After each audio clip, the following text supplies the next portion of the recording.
अक्सर यह देखा जाता है कि जब रिजल्ट निकलता है तो बच्चे लोग कहते हैं कि सर हमने तो सभी प्रश्न का जवाब लिख लिया था, एक एक क्वेश्चन को बनाए थे, चाहे वह ऑब्जेक्टिव क्वेश्चन हो चाहे वह सब्जेक्टिव क्वेश्चन हो, सही सही जवाब दिए थे, पूरा कॉपी भर दिए थे, कॉपी भर भर के लिखे थे, फिर भी हमारा नंबर कम आया। तो ऐसा इसलिए होता है कि आप लोग कहीं ना कहीं गलती करते हैं, कहीं ना कहीं आप लोग गलती कर देते हैं, जिसके वजह से जो कॉपी जाँच करने वाला होता है वो आपका नंबर काट लेता है, आपको पूरा नंबर नहीं दे पाता है।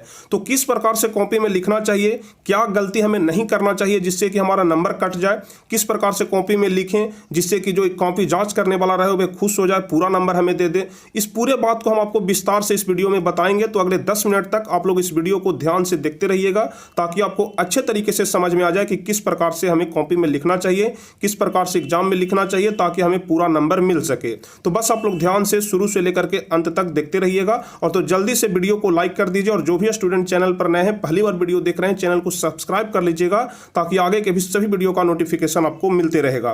तो चलिए, सबसे पहला नंबर पॉइंट क्या है? सबसे पहला नंबर पॉइंट है कि आपको 2 रंग का पेन अपने साथ ले जाना चाहिए। कुल 14 पॉइंट में करके हम आपको एक एक पॉइंट समझाएंगे अच्छे तरीके से। अगर आप लोग 14 पॉइंट को फॉलो कर लेते हैं तो बिल्कुल हम 100% गारंटी के साथ कहते हैं कि एग्जाम में आपका बेहतर अंक आएगा। चलिए, तो सबसे पहला पॉइंट क्या है? आपको 2 रंग का पेन साथ लेकर के जाना चाहिए, एक ब्लू रंग का और दूसरा ब्लैक रंग का। एक ब्लू और एक ब्लैक, 2 रंग का पेन साथ ले जाना चाहिए। इससे क्या होगा, ब्लू और ब्लैक से हम आपको आगे विस्तार रूप से बताएंगे। और कोशिश करना चाहिए कि नया कलम ना लेकर के जाएं। अगर आपके घर में पुराना कलम है जिसमें स्याही भरा हुआ है तो उसी कलम को साथ लेकर के जाएं। ऐसा हम इसलिए बता रहे हैं क्योंकि नया कलम ज्यादा स्पीड में नहीं चलता है। अक्सर बच्चे क्या करते हैं कि जब परीक्षा रहता है तो दुकान से वह नए कलम खरीद लेते हैं और उसी से लिखना शुरू कर देते हैं। नए कलम में खासियत होता है कि वह उतना स्पीड नहीं चल पाता है, लेकिन जो पुराना कलम होता है उसका नोक थोड़ा घिस गया रहता है, जिसके वजह से उसकी स्पीड थोड़ी अच्छी होती है। आप जो क्वेश्चन का आंसर दे रहे हैं वो थोड़ा स्पीड में लिखाता है, जिससे आपको काफी समय का बचत हो जाता है। तो पहला नंबर पॉइंट आप लोग ध्यान रखिएगा, 2 रंग का पेन ले जाना है, ब्लू और ब्लैक, और अगर पुराना कलम है तो पुराना कलम ही ले जाना है। सबसे पहला पॉइंट। दूसरा पॉइंट यहां पर कहता है कि सबसे पहले जहां आपका बैठने का स्थान है, मतलब जिस बेंच पर आपका सबसे पहले बैठने का स्थान है, उस जगह को अच्छी तरीके से देख लें। बेंच को अच्छी तरीके से देख लें कि कहीं बेंच में कभी भी चीट पुर्जा तो नहीं घुसाया गया है। नहीं तो ऐसा होता है कि जहां पर आप बैठे हैं फर्स्ट सीटिंग वाला वहां पर चीट घुसा देता है और धरा जाता है सेकंड सीटिंग वाला। तो इस प्रकार से आपको नहीं करना है। जब भी आप लोग बैठें तो बैठने के पहले क्या करना है कि बेंच को अच्छी तरीके से देख लेना है, आसपास में कहीं चीट पुर्जा तो नहीं है, ताकि जो चेक करने वाला भी आए उसको यह नहीं लग सके कि यह चीट पुर्जा हमारा ही है। ठीक है, नहीं तो आपको दिक्कत हो सकता है। इसलिए बैठने के पहले बेंच को, अपने स्थान को अच्छे तरीके से देख लेना चाहिए। दूसरा पॉइंट है।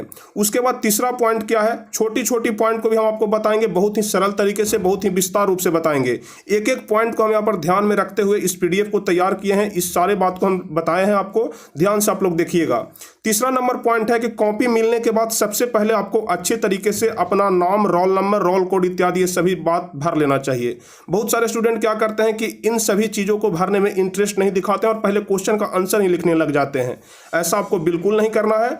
सबसे पहले अपना नाम, roll code, roll number, school का कोड, ये सब विषय का कोड, इन सभी चीजों को अच्छी तरीके से भर लेना है। ओएमआर शीट में भी और कॉपी में भी, क्योंकि दोनों जगह नाम भरना रहता है। तो ओएमआर शीट में भी और कॉपी में भी दोनों जगह अच्छे तरीके से अपना पूरा डिटेल भर लेना है और बिल्कुल भी गलती नहीं करना है, क्योंकि अगर एक बार गलती कर दिए तो सुधारने का दोबारा आपको मौका नहीं दिया जाएगा। ओएमआर शीट पर हम एक अलग से वीडियो बना चुके हैं कि किस प्रकार से भरा जाता है ओएमआर शीट को। आपको नीचे वीडियो मिल जाएगा, डिस्क्रिप्शन में हम उसका लिंक दे देंगे या फिर कमेंट बॉक्स में उसका लिंक दे देंगे। आप लोग देख लीजिएगा कि किस प्रकार से ओएमआर शीट को हम लोग भरते हैं। तो कॉपी मिलने के बाद सबसे पहले आपको अपना रोल कोड, रोल नंबर, ये सभी पूरा डिटेल अच्छे तरीके से भर लेना चाहिए। उसके बाद चौथा पॉइंट क्या कह रहा है? चौथा पॉइंट है कि क्वेश्चन मिलने के बाद सबसे पहले पूरे प्रश्न को एक बार ध्यान से देख लेना है और पढ़ लेना है। बहुत सारे बच्चे क्या करते हैं कि जैसे ही क्वेश्चन मिलता है तो वो बनाना शुरू कर जाते हैं, जो क्वेश्चन आता है उसको बनाने लग जाते हैं। ऐसा आपको बिल्कुल नहीं करना है। बिहार बोर्ड आपको 15 मिनट का एक्स्ट्रा समय देता है क्वेश्चन पेपर पढ़ने के लिए। तो जैसे ही आपको क्वेश्चन मिलता है, आप लोग सरस्वती माता का नाम लेकर के लोग जल्दी से क्वेश्चन को, पूरे क्वेश्चन को 10 मिनट के अंदर में पूरे क्वेश्चन को देख लेना है कि क्वेश्चन का लेवल कैसा है, कौन सा क्वेश्चन हमको आता है, कौन सा क्वेश्चन हमको नहीं आता है। पूरे क्वेश्चन को ध्यान से एक बार पढ़ लेना है। उसके बाद क्या करना है? 5वां नंबर पॉइंट में हम आपको बताते हैं जिस क्वेश्चन का आंसर आप कंफर्म जानते हैं, मान लिया कि हम 10वें नंबर क्वेश्चन का आंसर कंफर्म जान रहे हैं, दूसरे नंबर क्वेश्चन का, ऐसा नहीं है कि सीरियल वाइज ही चलना है, सीरियल वाइज आपको बिल्कुल नहीं चलना है। जिस क्वेश्चन का आंसर आप कंफर्म जानते हैं सबसे पहले उसे ओएमआर शीट में रंग लेना है। गलती होने पर सुधार करने की कोशिश बिल्कुल ना करें। हम आपको बार बार बोल रहे हैं कि गलती होने पर सुधार करने की कोशिश आपको नहीं करना है। अगर एक बार गलती हो गया तो उसको गलती ही छोड़ दें। ऐसा नहीं है कि पहला का सी ऑप्शन सही होगा और हम डी भर दिए हैं तो उसको मिटा करके हम लोग सी भरने लग जाते हैं। ऐसा करने से आपका रिजल्ट पेंडिंग हो सकता है। हम आपको ऑलरेडी पहले भी बता चुके हैं। सीरियल नंबर या लगातार के चक्कर में बिल्कुल ना पड़ें। बहुत सारे लोग क्या करते हैं, बहुत सारे स्टूडेंट क्या करते हैं कि पहले नंबर क्वेश्चन से बनाना शुरू करेंगे। पहला नंबर क्वेश्चन बनाएंगे, दूसरा क्वेश्चन बनाएंगे, तीसरा क्वेश्चन बनाएंगे, अगर चौथा क्वेश्चन नहीं आता है तो वहीं पर वो बैठे रहेंगे।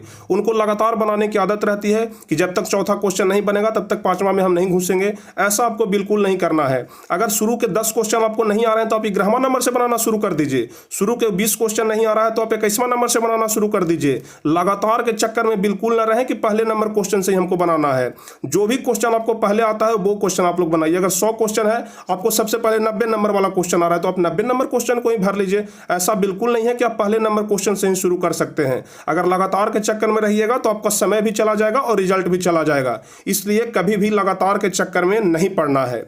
चलिए 5वां नंबर टिप्स हम आपको बताएं। 6ठा नंबर टिप्स क्या कह रहा है, 100 में से 50 और 80 में से 40 प्रश्न का ही उत्तर देना चाहिए। बहुत सारे स्टूडेंट क्या कर रहे हैं, हम देख रहे हैं उनकी गलती को कि 100 में से 60 प्रश्न 70 प्रश्न का जवाब दे रहे हैं कि 70 में से कोई तो 50 सही हो जाएगा। ऐसा आपको बिल्कुल नहीं करना है। आपका रिजल्ट पेंडिंग हो सकता है और कोई फायदा भी नहीं होगा, समय का बर्बादी है सिर्फ। अगर 100 क्वेश्चन में 50 क्वेश्चन का जवाब देना है तो आप 50 को ही रंगिए। ओएमआर शीट में 50 क्वेश्चन को ही रंगिए। साइंस और सोशल साइंस के एग्जाम में 80 क्वेश्चन रहता है जिसमें 40 क्वेश्चन को रंगना रहता है, तो आप 40 क्वेश्चन ही रंगिए। बहुत सारे स्टूडेंट क्या करते हैं, 40 की जगह पर 60 क्वेश्चन को रंग देते हैं कि अगर 20 क्वेश्चन गलत होगा तो इधर 60 वाला में मैनेज कर लेगा। ऐसा आपको बिल्कुल नहीं करना है, कोई फायदा नहीं होगा। आपका गलत सोच है, इससे आपका रिजल्ट भी पेंडिंग हो सकता है। अगर 100 में से 50 क्वेश्चन का जवाब पूछ रहा है तो आप लोग 100 में से 50 का ही जवाब दीजिए, चाहे वो सीरियल नंबर से हो या फिर आगे पीछे करके हो, इससे कोई फर्क नहीं पड़ता है। इससे आपका समय का नुकसान होगा। जिस प्रकार से हम आपको बता रहे हैं उसी प्रकार से करना है। चलिए अगला नंबर टिप्स क्या है, आप लोग ध्यान से समझते जाइएगा। इतना तो जो हम आपको ऊपर में बताए ऑब्जेक्टिव क्वेश्चन का टिप्स था, जितना अभी तक आपको हम ऊपर में बताएं ओएमआर शीट का टिप्स था ऑब्जेक्टिव क्वेश्चन की, किस प्रकार से ऑब्जेक्टिव क्वेश्चन को भरना चाहिए। अब जो हम आपको यहां से बताएंगे वो सब्जेक्टिव क्वेश्चन कि किस प्रकार से सब्जेक्टिव क्वेश्चन को लिखना चाहिए। ठीक है, किस प्रकार से कॉपी में सब्जेक्टिव क्वेश्चन को लिखना चाहिए। तो ध्यान से समझिएगा कि किस प्रकार से सब्जेक्टिव क्वेश्चन को लिखना चाहिए। सबसे पहला और सबसे महत्वपूर्ण पॉइंट शायद आपको कोई बताया होगा, जिस पेज में नाम ये सब लिखना रहता है, सबसे फर्स्ट पेज में नाम लिखना रहता है, रोल कोड रोल नंबर ये सब लिखना रहता है। तो जिस पेज में नाम लिखना रहता है उस पेज में दूसरी तरफ भी जवाब ना लिखें। यानी कि सबसे फर्स्ट पेज में सबसे देखते हैं सबसे ऊपर में फ्रंट में नाम लिखना रहता है और उसके दूसरी तरफ खाली स्थान रहता है जहां पर कि आप उत्तर लिख सकते हैं। लेकिन उस वाले पेज को दोनों तरफ ही छोड़ देना चाहिए। दोनों तरफ आपको उस पेज को छोड़ देना चाहिए। क्यों छोड़ देना चाहिए? क्योंकि वो वाला जो पेज होता है सबसे ऊपर वाला जिसमें नाम रोल कोडेशन लिखना रहता है, वो वाला पेज फट करके बिहार बोर्ड के ऑफिस में चला जाता है। और अगर उस पेज में आप आंसर लिखे हैं तो उसके साथ साथ आंसर भी चला जाएगा। आपको जितना क्वेश्चन का आंसर आप फर्स्ट पेज में दिए हैं उतना क्वेश्चन का जांच नहीं होगा। इसलिए आपको क्या करना है कि फर्स्ट पेज को दोनों तरफ छोड़ देना है। जिस पेज में नाम ये सब लिखना रहता है, जिस पेज में नाम ये सब लिखना रहता है उस पेज में दूसरी तरफ भी आप जवाब न लिखें। उस पेज को दोनों तरफ छोड़कर अगले पेज से ही जवाब लिखना शुरू करें। मतलब उस पेज को दोनों तरफ छोड़ दें और नेक्स्ट पेज से आप लोग पहले नंबर क्वेश्चन से जवाब लिखना शुरू कर सकते हैं। चलिए उसके बाद क्या आपको करना है आपको हम बताते हैं। देखिए 8वां नंबर पॉइंट सबसे महत्वपूर्ण पॉइंट है, सुंदर और स्पष्ट लिखावट। जिसके भी मुंह से आप लोग सुनते होंगे सब यही बात बोलते हैं कि साफ साफ लिखना, सुंदर से लिखना, हैंडराइटिंग बैठा करके लिखना। तो क्या होता है देख लीजिए, सुंदर लिखावट का असर हर एक परीक्षक पर पड़ता है। परीक्षक मतलब कॉपी जांच करने वाला होता है। सुंदर लिखावट का असर हर एक परीक्षक पर पड़ता है क्योंकि जितनी साफ लिखावट आपकी होगी परीक्षक को उत्तर पढ़ने और समझने में उतना ही ज्यादा आसानी होगा। ठीक है, अगर आप लोग साफ सुथरा लिखते हैं तो जो जांच करने वाला है उसको पढ़ने में भी आसानी होगा, समझने में भी आसानी होगा कि बच्चा क्या कहना चाह रहा है, क्या लिखा है।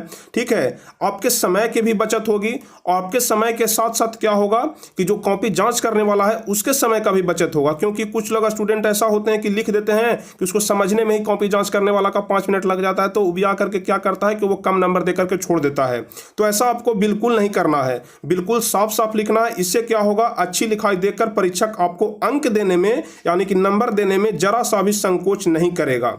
इसलिए क्या करना है कि परीक्षक का ध्यान आकर्षित करने के लिए यानी कि जो कॉपी जांच करने वाला है उसका ध्यान आप अपने कॉपी पर आकर्षित करने के लिए क्या करना है कि साफ सुथरा लिखना है। और अंक में बढ़ोतरी के लिए क्या होता है कि जब साफ सुथरा आप लोग लिखिएगा ना तो आपका नंबर नहीं काटा जाता है, पूरा नंबर दे देता है। जो कॉपी जांच करने वाला रहता है खुश होकर के दे देता है। तो क्या करना है, परीक्षक का ध्यान आकर्षित करने के लिए और अंकों में बढ़ोतरी के लिए अच्छा लिखें, पूरा लिखें एवं सुंदर लिखें। बार बार हम आपको बोल रहे हैं अच्छा लिखें, पूरा लिखें एवं सुंदर लिखें। चलिए अब अगला पॉइंट क्या है, तो किस प्रकार से चित्रों की भूमिका एग्जाम में होती है हम इसके बारे में आपको बताते हैं। बहुत इंपॉर्टेंट पॉइंट है, आप लोग ध्यान से समझिएगा। परीक्षा में कई बार ऐसे प्रश्न भी आ जाते हैं जिसका उत्तर चित्रों के माध्यम से समझना पड़ता है, बल्कि चित्र ही सबसे ज़्यादा महत्वपूर्ण होते हैं। और कुछ बच्चे चित्रों को अहमियत न दे करके लिखने में ज़्यादा ध्यान देते हैं या फिर चित्र की जगह छोड़कर अगले प्रश्न का उत्तर लिखने लग जाते हैं और कहते हैं कि हम इस ग्राफ को, इस चित्र को अंत में समय बचने पर बना लेंगे, लेकिन अंत में समय की कमी के कारण तो बना नहीं पाते हैं और वो जगह खाली रह जाती है, जिससे परीक्षक को वो उत्तर समझ में नहीं आता है और वो गलत उत्तर समझ करके उसमें कांटा मार देता है और आपको निगेटिव नंबर मिल जाता है, मतलब 0 नंबर दे दिया जाता है। तो ऐसा आपको बिल्कुल नहीं करना है। और खास करके मैथ वाले एग्जाम में, खास करके मैथ वाले एग्जाम में होता है, बायोलॉजी वाले एग्जाम में होता है, फिजिक्स वाले एग्जाम में होता है कि आपको ग्राफ बनाना रहता है। और बहुत सारे स्टूडेंट क्या करते हैं, मानसिकता होता है कि हम ग्राफ को लास्ट में बना लेंगे, पहले लिख लेते हैं और लास्ट में जब समय कम बचता है तो जैसे तैसे बना लेते हैं ग्राफ को और उसके बाद कॉपी को जमा कर देते हैं। तो जी नहीं, अगर आपके एग्जाम में ग्राफ बनाना है, चित्र बनाना है, तो चित्र पर थोड़ा ज़्यादा समय दे करके उसको अच्छे तरीके से बनाइए, क्योंकि अगर आप चित्र को अच्छे तरीके से बनाते हैं तो आपको पूरा नंबर दिया जाएगा और अगर चित्र ही आपका खराब रहता है तो आपको आधा नंबर से भी कम दे करके छोड़ दिया जाएगा, चाहे आप कितनों लिख लीजिए। इसलिए आपको थोड़ा चित्र पर विशेष ध्यान देना है। चलिए उसके बाद 10वां पॉइंट है, हमेशा 2 प्रश्नों के बीच में 1 या 2 लाइन जरूर छोड़ दें, ताकि कॉपी जांच करने वालों को अच्छी तरीके से समझ में आ जाए कि कौन सा प्रश्न कहां पर समाप्त हो रहा है और कौन सा प्रश्न कहां से शुरू हो रहा है। कहने का मतलब हुआ कि अगर पहला क्वेश्चन का आंसर आप लोग दिए, 4 लाइन में आप लोग मान लिया कि पहले क्वेश्चन का जवाब दिए, तो 4 लाइन में जैसे ही आप लोग पहले क्वेश्चन का आंसर समाप्त होता है उसके बाद 1 या 2 लाइन छोड़ दे, उसके बाद दूसरे क्वेश्चन का आंसर देना शुरू करें।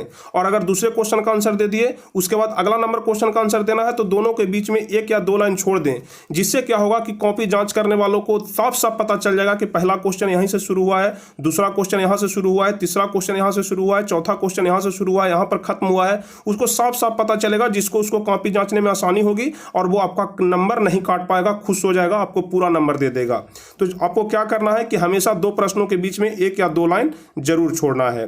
अब देखिए 11 नंबर टॉपिक, 11 नंबर जो पॉइंट हम आपको बता रहे हैं, बहुत सारे स्टूडेंट हमसे कमेंट करके भी पूछते हैं और इस प्रकार से आपको करना भी चाहिए। इससे क्या होता है कि आपको पूरा नंबर मिलता है। क्या है कि क्वेश्चन के नंबर को ब्लू पेन से लिख देना चाहिए। मान लिया कि हम चौथे नंबर क्वेश्चन का आंसर दे रहे हैं तो चौथे नंबर क्वेश्चन को ब्लू पेन से लिख देंगे और उसके बाद जो आंसर इधर हम लोग देंगे, आंसर को ब्लैक पेन से आप लोग देख सकते हैं। इससे क्या होगा कि अगर चौथा क्वेश्चन का आंसर आप लोग ब्लू पेन से लिखे हैं तो कॉपी जांच करने वाले को साफ साफ पता चलेगा कि यहां पर चौथा नंबर लिखा हुआ है। इधर आंसर लिखते हैं तो देखने में भी अच्छा थोड़ा सा लगता है कि सजा करके लिखा गया है, सजावट अच्छा लगता है, देखने में सहूलियत होती है, कॉपी जांच करने में सहूलियत होती है, जिससे कॉपी जांच करने वाला आपका नंबर नहीं काट पाता है। देखिए नंबर कब काटता है, जब वो इरिटेट हो जाता है, ठीक है, कॉपी देखते देखते वो इतना चिढ़ जाता है आपके लिखावट देख करके, आपका लिखने का तरीका देख करके कि वो आपका नंबर काटना शुरू कर देता है। तो बिल्कुल उसको चिढ़ने नहीं देना है, कॉपी जांच करने वाला है उसको बिल्कुल चिढ़ने नहीं देना है। इस प्रकार से हम लिखेंगे कि उसको थोड़ा सा भी दिक्कत ना हो, क्योंकि सरकारी मास्टर हमेशा आराम खोजता है और अगर उसको आराम नहीं मिलेगा तो वो आपको नंबर काटेगा ही, ठीक है। इसलिए उसको जरा सा भी दिक्कत ना होने दें, खुद से थोड़ा सा मेहनत कर करके उसको आराम दे दें ताकि वो आपको पूरा नंबर दे दे। चलिए अब इसके बाद क्या होता है, 12 नंबर पॉइंट। 12 नंबर पॉइंट कहता है कि जो आपको लगे कि ए वाला भाग इस क्वेश्चन में काफी इंपॉर्टेंट है। मान लिया कि हम क्वेश्चन का आंसर दे रहे हैं, जैसे 4 लाइन, देखिए यहाँ पर 4 लाइन लिखा हुआ है, मान लिया कि सेकंड वाला लाइन काफी ज्यादा इंपॉर्टेंट है, तो क्या करना है कि सेकंड वाले लाइन को नीचे से अंडरलाइन कर देना है। मान लिया कि यहां से यहां तक का भाग काफी महत्वपूर्ण है, जो लग रहा है कि इस क्वेश्चन में सबसे ज्यादा महत्वपूर्ण पॉइंट है, तो इसको नीचे क्या करना है कि अंडरलाइन कर देना है। अंडरलाइन करने से क्या होगा कि जब कॉपी जांच करने वाला इस क्वेश्चन को देखेगा तो सबसे पहले उसका ध्यान इस अंडरलाइन वाले पॉइंट पर ही जाएगा, जो कि काफी ज्यादा इंपॉर्टेंट है। और इससे उसको साफ तौर से पता चलेगा कि जो बच्चा क्वेश्चन का आंसर लिख रहा है इसमें उसको ज्यादा नॉलेज है, अच्छे तरीके से इस क्वेश्चन का आंसर जान रहा है और वो हमको बताने का कोशिश कर रहा है कि यह वाला पॉइंट काफी ज्यादा महत्वपूर्ण है इस क्वेश्चन में। इससे आपको वह 5 नंबर का है तो 5 नंबर वह आपको पूरा देने की कोशिश करेगा, नंबर बिल्कुल नहीं काटेगा। तो आपको क्या करना है, इंपॉर्टेंट पार्ट को अंडरलाइन कर देना है। उसके बाद अगला पॉइंट क्या कह रहा है, अगला पॉइंट कह रहा है कि ज्यादा लंबा चौड़ा आंसर देने की कोशिश बिल्कुल ना करें। लघु उत्तरीय प्रश्न में क्या होता है कि मुश्किल से 40 से 50 शब्दों में आंसर देना होता है, लेकिन बहुत सारे स्टूडेंट की मानसिकता यह होती है कि हम लोग थोड़ा सा बड़ा लिखेंगे तो ज्यादा नंबर मिलेगा, अगर छोटा लिखेंगे तो नंबर काट लिया जाएगा। दीर्घ उत्तरीय प्रश्न में 150 से 200 शब्दों में लिखना रहता है आंसर, लेकिन बहुत सारे लोग क्या करते हैं कि एक पन्ना 1.5 पन्ना में आंसर लिख देते हैं कि हमको नंबर थोड़ा ज्यादा मिल जाएगा। तो ऐसा सोच आपकी बिल्कुल गलत है। इससे आपको नंबर ज्यादा नहीं मिलेगा, लेकिन आपके समय का बहुत कम बचाव होगा। समय को आप लोग बचा नहीं पाइएगा, एक ही क्वेश्चन में आप लोग लटके रह जाइएगा बहुत देर तक, समय का आपका बहुत ज्यादा बर्बादी हो जाएगा। तो जितने शब्दों में क्वेश्चन का आंसर पूछ रहा है कोशिश करें कि उतने ही शब्दों में क्वेश्चन का आंसर दें, ज्यादा हम लोग लंबा चौड़ा लिखने के फिराक में बिल्कुल न रहे। तो 13 नंबर पॉइंट यही कह रहा था। अब 14 नंबर पॉइंट जो सबसे लास्ट पॉइंट, 14 नंबर पॉइंट सबसे लास्ट पॉइंट है और हर एक स्टूडेंट को यह काम कर लेना चाहिए। क्या करना चाहिए कि अंत में कॉपी जमा करने के पहले, जब पूरा क्वेश्चन का आंसर हम लोग लिख लिए अच्छे तरीके से, तो अंत में कॉपी जमा करने के पहले 5 मिनट समय निकाल करके अच्छे तरीके से पूरे कॉपी को जरूर देख लें कि कहीं छूट तो नहीं गया है, कोई क्वेश्चन छूट तो नहीं गया है, कोई ग्राफ बनाना तो नहीं छूट गया है। और खास करके अपने नाम ये सब को दोबारा जरूर देख लें, नाम, रोल कोड, रोल नंबर, जो आपका पूरा डिटेल है उसको दोबारा जरूर देख लें कि कहीं गलती तो नहीं हो गया है, कहीं मिस्टेक तो नहीं हो गया है, कहीं कुछ छूट तो नहीं गया है। और पूरे क्वेश्चन पेपर को एक बार उलट करके देख लें कि कहीं नंबर में, क्वेश्चन नंबर में मिसिंग है। हो सकता है कि आप लोग आंसर लिख दिए होंगे और क्वेश्चन नंबर छूट गया होगा, कॉपी जांच करने वालों को दिक्कत होगा। तो इसलिए आप लोग पूरे कॉपी को एक बार अच्छे तरीके से उलट करके देख लें, ताकि कॉपी जांच करने वालों को थोड़ा सा भी दिक्कत ना हो और वो आपको नंबर नहीं काट सके। तो अभी तक हम आपको 14 पॉइंट बताए। अगर आप इस 14 पॉइंट को ध्यान में रख करके एग्जाम में क्वेश्चन का आंसर देते हैं, नॉर्मली पॉइंट बताएं, ऐसा नहीं कि कोई बाहर से हम एक्स्ट्रा पॉइंट आपको बता दिए हैं जो आपसे होगा ही नहीं, वही पॉइंट बताए हैं जो आपके एग्जाम में फॉलो होते हैं, हर एक एग्जाम में फॉलो होते हैं। इस प्रकार से लिखने पर अधिक नंबर मिलते हैं। तो अगर आप इस 14 पॉइंट को एग्जाम में अच्छे तरीके से फॉलो कर लेते हैं तो हम उम्मीद के साथ कहते हैं, 100% गारंटी के साथ कहते हैं कि कॉपी जांच करने वाला आपका एक नंबर भी नहीं काट पाएगा। एक नंबर की हम बात कर रहे हैं, कॉपी जांच करने वाला आपका एक नंबर भी नहीं काट पाएगा, आपको पूरा नंबर दिया जाएगा। अगर आप किसी क्वेश्चन का आंसर छोड़ भी देते हैं तो आपको उतना मैनेज कर दिया जाएगा जिससे कि आपका उतना ज्यादा असर नहीं पड़ेगा, ठीक है। और जहां तक कोशिश करना है कि एक भी क्वेश्चन का आंसर छोड़े नहीं, चाहे गलत हो चाहे सही हो। अगर आपको क्वेश्चन का आंसर आधा ही आ रहा है तो आप आधा ही दे दीजिए, क्योंकि बिहार बोर्ड साफ कहता है कि अगर क्वेश्चन का, जैसे मैथ का क्वेश्चन है तो मैथ में हम आधा बनाए और उसके बाद आधा हमसे सॉल्व नहीं हो रहा है, तो आप आधा बना करके ही छोड़ दीजिए। उससे क्या होगा कि आपको 5 नंबर का क्वेश्चन है तो कम से कम 2 नंबर तो जरूर दे दिया जाएगा। इसलिए जहां तक आता है सही सही लिखने का कोशिश करें, साफ साफ लिखने का कोशिश करें, ताकि आपको एग्जाम में अधिक से अधिक अंक मिल सके। तो उम्मीद करते हैं कि आप सभी लोग हमारे इस बात को अच्छे तरीके से समझ गए होंगे। उम्मीद करते हैं कि इस 14 पॉइंट को आप लोग अपने एग्जाम में जरूर फॉलो करिएगा, ताकि आपका अधिक से अधिक नंबर आ सके। तो चलिए, आशा करते हैं कि आप सभी लोगों को यह वीडियो काफी पसंद आया होगा, आपके लिए काफी ज्यादा हेल्पफुल हुआ होगा, जिससे कि आपके बोर्ड एग्जाम में काफी अधिक से अधिक मार्क्स आ सके। तो चलिए, फिर मिलेंगे हम आपसे अगले क्लास में कुछ इसी प्रकार के महत्वपूर्ण वीडियो के साथ। और जो भी स्टूडेंट अभी तक वीडियो को लाइक नहीं किए हैं जल्दी से लाइक कर दीजिए। जो भी स्टूडेंट चैनल को सब्सक्राइब नहीं किए हैं जल्दी से चैनल को सब्सक्राइब कर दीजिए, ताकि आगे के भी सभी वीडियो का नोटिफिकेशन आपको मिल सके। तो चलिए, फिर मिलेंगे आपसे अगले क्लास में। तब तक के लिए जय हिंद, धन्यवाद।